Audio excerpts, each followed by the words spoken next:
Alors voilà, là on est le 28 juin, donc on est le lendemain là, de la grosse journée de travail avec Oslan. Et donc là on est sur la phase finale, donc c'est le passage de la RC trille avec la cassine. Et là, comme vous allez voir un petit peu, elle est réglée extrêmement haute, c'est-à-dire que j'ai 15 cm en fait ici entre le sol et les dents. C'est la première fois que je mets autant de distance en fait. Voilà, on voit les patins à l'arrière là ici sont quasiment remontés au maximum. Je vais vous montrer sur le terrain un petit peu ce que ça donne là, parce que là je suis à l'étape où j'ai fait à peu près la moitié du travail et il faut que je bouge des lignes d'eau en fait. Voilà. Alors là on voit en fait le travail que fait la RC trille. Alors je sais pas si on voit très bien à l'écran. Mais en tout cas, on voit que ça fait un espèce de plateau en fait. Hein, et cette partie-là, par exemple, n'a pas été passée. Donc on voit qu'il y a des petites mottes au-dessus. Et donc ça change pas forcément beaucoup la hauteur. Ça égalise simplement en fait les buts. Et puis bon, pour Oslan, ça demande extrêmement peu d'efforts. Voilà. Donc là, je vais pouvoir semer mes carottes en sommet de but là ici. Et en fait, je vais avoir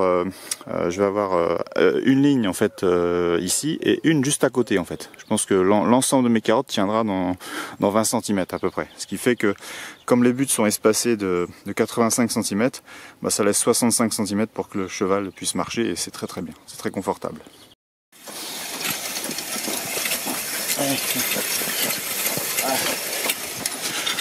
C'est pas facile hein, de tenir le téléphone, la jument, l'outil. Bon, cet outil-là, il se tient bien, c'est la RC trille.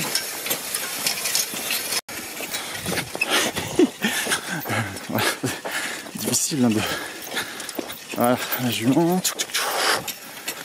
Oh, on en regarde. Voilà, donc là c'est la cassine. Voilà. Et ma jument. Voilà, on a quasiment fini le travail. Marchez!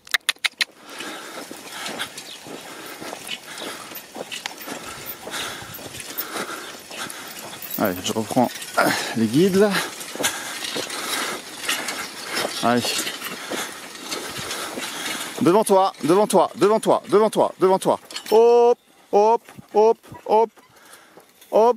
Hop. Alors là, voilà, je peux pas tout faire. Hein. Tenir l'appareil photo, tourner. Donc j'arrête. On se retrouve. Voilà, ça passe bien la butte là, c'est cool. Ouais, faut que je fasse ça plus souvent en fait. Voilà, c'est bien. C'est bien, Stan, c'est bien. Voilà. Puis là, bon, on peut arriver à un stade là où je vais arrêter le cheval pour pouvoir débourrer. Ah, c'est sportif hein, de tenir la caméra. Ah, vache. Allez, coopérative, hein, ça va. C'est l'avant-dernier aller-retour là. Il faudra juste que je passe ici après. Tu vois, voilà.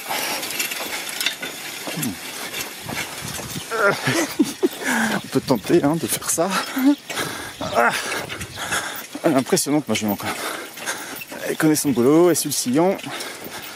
Et on n'en parle plus. Ah là là. Allez, vas-y, devant. Allez, devant. Allez, on va essayer une main de guider l'ensemble. Ok, c'est bien. Allez, vas-y. Hop. Ah oui, oh bah au stand. Allez, c'est la station service là, en bout de rang. C'est bien. Allez, vas-y. Voilà. Alors attends, là c'est pas simple. Parce que je viens d'arriver. C'est fini pour Oslan. Donc là, c'est bien. Voilà, la RC trille, Oslan et Dexter. Voilà. Et Dexter d'ailleurs qui est couvert d'argile parce que il se gratte, il a peut-être de la dermite estivale et donc la solution, oui, il y a un peu de mouches là qui sont. Donc je mets de l'argile à chaque fois que je le prends. Et puis bon, ça se calme un petit peu, mais là il a tendance cette année à se gratter plus que les autres années. Alors, le Dexter là. Quel beau cheval tu es. Hein. Voilà. Mais bon, ma jument aussi, elle est magnifique. Bon, voilà. Eh ben, c'est parti. On va les libérer et puis moi, je vais semer après. Le semoir, il est là-bas, donc il attend. Alors voilà, le semoir est bras, donc il est prêt complètement. Donc il y a une trémie avec un disque en fait qui va capter les graines de carottes et puis les lâcher en fait dans un canal qui va les amener au sol. Voilà, avec un soc. Il y a le soc qui est ici. Voilà. Alors ce semoir, bah, il est bien, hein, je m'en suis servi pendant longtemps, hein, je l'ai depuis 2009.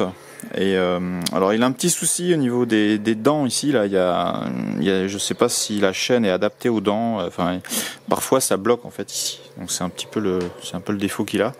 Alors bon, bah, il suffit de remettre la chaîne correctement, mais c'est vrai que c'est un petit peu embêtant. Voilà, et puis je mets toujours un pinceau moi dans le fond de la trémie, parce que quand il y a peu de graines qui restent au fond, en fait bah, avec le pinceau en fait ça va permettre d'être sûr que les graines en fait soient bien prises par le disque. Voilà, et puis donc les graines que je vais semer là, donc là ça vient d'Agrosemence, donc c'est des carottes rouge sang. Et puis la particularité c'est que c'est des graines en fait qui sont assez grosses en fait, avec un PMG d'1,4 g. Alors je sais pas ce que ça vous dit, pas grand chose ça en fait. Mais en fait c'est des graines assez grosses. Et puis l'autre variété aussi c'est la Nippono. Voilà. Et la Nippono, oui voilà, ce qui est important voilà, c'est de voir en fait le calibre. Voilà, le calibre c'est 2 à 2,2 mm. Voilà. C'est ça le plus important en fait. Et le PMG est de 2 grammes, c'est-à-dire c'est le poids pour 1000 graines. Et ce PMG là pour 1000 graines, là il est de 1,4 g. Mais ça correspond bien. Et en fait ce qu'il faut voir, c'est que le semoir Ebra, les disques, alors c'est le disque P1E exactement, c'est comme ça qu'il est référencé. Bon, on le voit plus, hein, c'est effacé depuis longtemps, mais c'est le disque P1E et en fait il accepte idéalement des graines qui font entre 1,6 et enfin au-delà d'1,6 mm en fait. Donc il faut être au-delà en fait. Et souvent on a des graines de carottes qui sont pas triées en fait, ou qui sont d'un calibre inférieur, et on se retrouve avec deux graines qui passent dans le disque, et du coup ça fait un semis beaucoup trop serré. Donc en fait moi je fais très attention maintenant à toujours prendre des graines de carottes en fait qui font au-delà de l'idéal c'est au-delà de 1,8 mm. Donc là on est entre 2,2, donc c'est parfait. Celle-là bah, c'est pas indiqué en millimètres, mais on a un PMG d'1,4 g et c'est pas trop mal. Voilà, donc c'est la chose à laquelle il faut faire attention. Voilà. Bon, allez, ben on va aller sur le chantier et puis bah il n'y a plus qu'à pousser quoi. Et puis entre les deux là, donc j'ai le traceur là ici, et j'ai mis un espace de 17 cm. Voilà. Et 17 cm en fait c'est ça va être la largeur de cet outil là. C'est cet outil là en fait qui va pouvoir passer en sommet de but entre les deux lignes de carottes. Il faut penser à ça aussi. Voilà. J'avais aussi des petites binettes là qui font 10 cm je crois, 10 cm ou 8 peut-être, mais ça c'est trop serré, donc je vais privilégier quand même un peu plus d'espace. Voilà. Alors petite astuce importante, hein, c'est que avant de semer en fait, je fais vraiment un effort en fait de passer au papier de verre les disques en fait, parce qu'il y a souvent de la graisse en fait qui reste, qui s'accumule avec les années précédentes, et il faut vraiment que ça travaille à sec. Voilà. Donc là c'est nickel là. Et puis il faut toujours vérifier aussi que le conduit en fait dans lequel vont passer les graines, je sais pas si on voit pas bien là, ce conduit là en fait il soit exempt de toile d'araignée, parce qu'il y en a toujours un petit peu qui s'installe pendant l'hiver, donc ça peut être une source de panne. Voilà. Alors voilà ce que ça donne, enfin à peu près la moitié du champ qui est semé en fait avec le semoir Ebra. Donc on voit bien les traces des roues du semoir, c'est propre, c'est nickel. Et voilà, toutes les carottes sont semées. Et puis voilà, j'ai commencé à arroser. Voilà.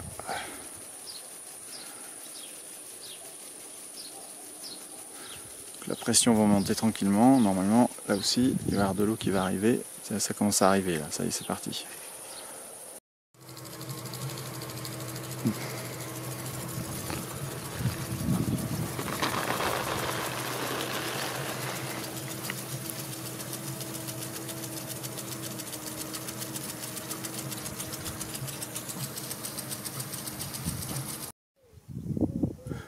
Alors voilà, maintenant là on est le mercredi 5 juillet, donc on est exactement une semaine en fait après le semis des carottes sur les buts. Et donc là je vais vous montrer comment se présente en fait la levée des mauvaises herbes juste avant que je passe le désherbage thermique.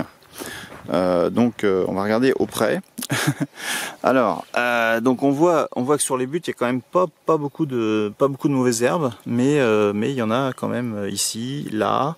Et puis surtout ce qui va m'intéresser c'est de voir en fait s'il y a des carottes en fait qui émergent. Mais normalement elles émergent à 8-9 jours. Donc logiquement je vais pouvoir faire le désherbage thermique ce soir ou demain matin, quoi. Donc là ici, alors c'est vraiment l'intérêt d'avoir fait des buts en fait, c'est que c'est hyper propre déjà. C'est-à-dire que même le désherbage thermique, finalement il va avoir relativement peu d'intérêt au regard en fait des herbes qui sont poussées en fait là où j'ai semé en fait. Bon, on va voir un petit peu plus bas la parcelle du bas parce qu'elle est un peu plus sale. Voilà, alors voici la parcelle un peu plus basse à côté des oignons là. Les oignons ils ont bien profité de l'arrosage continuel là, pendant une semaine. C'est vraiment chouette ça. Et puis alors là donc on voit que il y a un petit peu plus d'herbe en fait sur ces buttes là en fait, hein. C'est des terres que j'ai moins travaillé pour produire des légumes ces dernières années. Et donc ce qui va m'intéresser par exemple, il y a quelque chose d'intéressant à montrer ici, c'est que là on a ici des herbes en fait qui ressemblent un petit peu aux carottes, mais donc, et puis elles poussent là au centre, là où j'ai semé, donc on pourrait penser que c'est des carottes, mais en fait on s'aperçoit qu'il y a des herbes à peu près identiques sur le côté de la butte, donc ça c'est bien des herbes sauvages, des adventices. Et donc là par contre le désherbage thermique aura une certaine efficacité. Là on voit par exemple ici là qu'il y a énormément d'herbes là sur ce plateau là. Donc là ces herbes là elles vont être grillées comment dire, avec du propane, avec la flamme, et puis ça sera ça de moins à biner et à désherber. Enfin globalement ça part bien. Voilà. Et donc là il n'y a pas de carottes à avoir émergé, hein, donc je pense que je vais être bon. Bon, à tout à l'heure. Alors là on est le 6 juillet, hein, donc on est le lendemain de la vidéo précédente, enfin de la petite séquence précédente. Et là donc ce qui est intéressant, c'est que je suspecte qu'on commence à voir en fait des carottes émerger. Alors il n'y en a pas partout, voilà. C'est-à-dire que si on regarde là, il y en a probablement une, peut-être là aussi, d'accord. Mais normalement il y en a beaucoup plus que ça. Donc là il y en a pas, là il y en a une, voilà, et ça c'est la variété Nippono, voilà. Et si on voit à côté bon il y en a pas à démarrer, voilà. Alors ce qui est intéressant de voir c'est qu'en fait enfin c'est très intéressant en fait de faire le désherbage thermique au moment en fait où on voit les premières carottes qui émergent.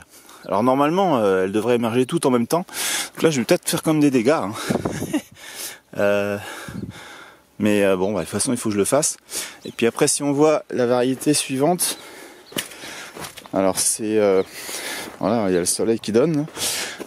Alors est-ce que dans la nuit, ça a levé? Eh si, ça a levé. Merde. Haha.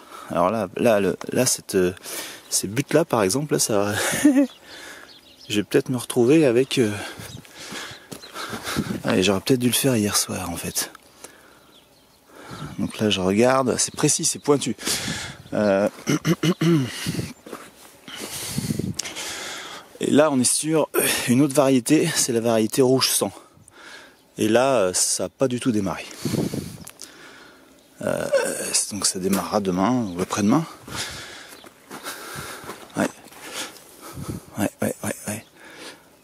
Ah si, il y en a peut-être une ici là, peut-être. Bon il est temps d'y aller. Donc là c'est parti, je vais pouvoir le faire. Bon alors voilà le matériel que j'utilise là pour le désherbage des carottes. Donc c'est toujours le même hein, depuis 2009. C'est un sac à dos, d'ailleurs qui n'est pas adapté aux grosses bouteilles, mais bon j'arrive à mettre une grosse bouteille quand même. Et puis un désherbeur thermique, voilà. Donc là j'avais pas une bouteille pleine, elle était je pense consommée à un tiers, donc là j'ai consommé les 2 tiers qui restent là. Et j'ai fait plus de la moitié là du désherbage thermique là. Alors voici le champ, la parcelle de carottes après le passage du désherbage thermique. Donc on voit bien le haut des buttes en fait qui est complètement nettoyé, complètement propre. Et puis sur le côté des buttes, il y a un petit peu d'herbe mais qui sera biné en fait. Voilà, et ben ça a été difficile, c'est dur. Voilà, parce qu'il faut quand même porter une bouteille de gaz qui fait 26 kg pleine sur le dos. Et puis bon, en se vidant, elle finit par atteindre les 13 kg, mais même 13 kg c'est lourd à la fin. Voilà, alors je vais vous montrer dans la prochaine séquence le moment où elle lève les carottes en fait. Parce que ce qui est intéressant c'est de voir qu'après le désherbage thermique, les carottes lèvent et qu'il n'y a que elles qui lèvent. Voilà, alors on est le 7 juillet au soir, là vers 20 h. Et donc je vais vous montrer, on voit la levée des carottes qui commence et qui est parfaitement à l'heure. Donc là on voit des carottes ici. On voit bien que c'est centré là ici. Voilà. Donc là ça apparaît. Voilà, là. Voilà, là. Donc partout c'est comme ça. C'est en train d'émerger. C'est magnifique. Là on voit bien là ici, là. Vous voyez, ici. Voilà. Donc je maintiens bien humide mes buttes. Voilà. Et donc après le désherbage thermique, les carottes elles lèvent sans concurrence, quoi. Donc c'est vraiment efficace. Donc là on voit que partout il y a des carottes. Là, ici, là. Bon, c'est en train d'émerger. Hein. Voilà. On va voir la réussite complète là dans quelques jours. Voilà, donc j'ai fait mon désherbage thermique en temps et en heure, quoi, comme il fallait. Alors là, on est le 13 juillet et donc les carottes ont bien levé. Donc on voit par exemple ce rang là en fait où elles sont très serrées. C'est un rang où j'avais mis un disque un petit peu différent pour mettre plus de graines au niveau du semoir. Et puis là c'est un rang normal. Donc il y a une carotte tous les 3 à 4 cm, hein, donc c'est pas mal, c'est bien. Voilà. Donc l'ensemble de la parcelle est bien. Voilà. Alors par exemple ici, là on peut voir là les carottes là qui s'enchaînent. Voilà. Ouais. Et puis on voit qu'il y a très peu de mauvaises herbes en fait qui démarrent sur la ligne. Hein. Donc c'est ça qui augure que je vais passer pas beaucoup de temps à désherber vraiment à quatre pattes. Et puis je vais vous montrer des dégâts.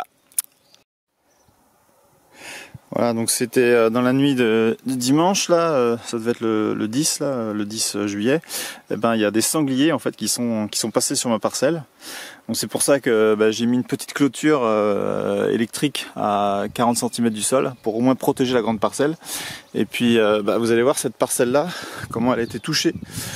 Alors pas tellement là sur la droite, mais là sur la gauche, on peut voir un petit peu plus loin là que il y a vraiment des dizaines de mètres en fait. Voilà, vous voyez le sanglier là, ils ont commencé à gratter ici là, donc ça, il n'y a plus de carottes. Et puis là, il y a carrément toute la ligne là, qui est partie, qui a été grattée. Et puis on va aller jusque là. Et là, on voit que il y a carrément toute une butte là en fait sur 10 mètres. Tout ça là, c'est explosé par les sangliers. Alors c'est un peu vexant d'avoir travaillé pour faire quelque chose de beau et puis que ce soit détruit en une nuit, quoi. Voilà. Et ils étaient même venus là ici soulever le plastique avec les oignons. Donc ouais, c'est pas terrible. Voilà, bon voilà, là bon, pour une fois je montre pas mon visage, hein, c'est la dernière séquence là pour que je mette en ligne en fait cette vidéo. Et puis bon je remontrerai un petit peu après comment les choses se passent quand on désherbera. Mais je suis assez content du semis, hein. Ça a bien fonctionné. C'est des graines. Bon là bon, on va voir, ouais, c'est pas mal, c'est bien. Les carottes sont assez espacées et ça augure que ce soit des grosses carottes. Donc c'est bien. Voilà. Allez, à bientôt.